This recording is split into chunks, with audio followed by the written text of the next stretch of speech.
министерот за образование, господин Спиро Листевски, со кој што имавме можност да размениме информација околу текущите активности за во врска со реализација на питените проекти во делот на образованието на ниво на општина Охрид. Од неговата изјава имавте можност да се запознаете со текот на изведбените работи, на планската документација околу реконструкција на училиштето Живко Чимбиловска уште, података околу реконструкција на училиштето Кочараци во Радојце Новичич и секако најавата за почеток на работите на универзитетскиот кампус на Универзитетот Свети Апостол Павле, со кој што на некој начин најавуваме остварување, односно реализација на она што ние поветивме како граѓаните на Охрид, заедно со владата на Република Македонија,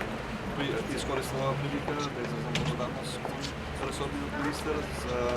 сите негови напори во реализација на овие наши градски проекти према граѓаните на Охрид.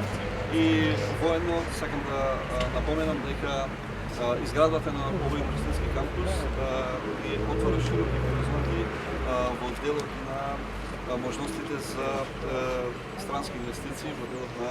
информатички технологии и компјутерски инженеринг и програмирање. Веќе наредната недела ние имаме закажен состанок со една канадска компанија заедно со Министерството за странски инвестиции околу можностите за инвестирање во објект кој што би работил околу 200 луѓе во првите 3 години, повторно да кажем, во делот на информатички технологии и компјутерски инженеринг. Така да, заедно со овие активности кои што ги спроведува Министерството за образование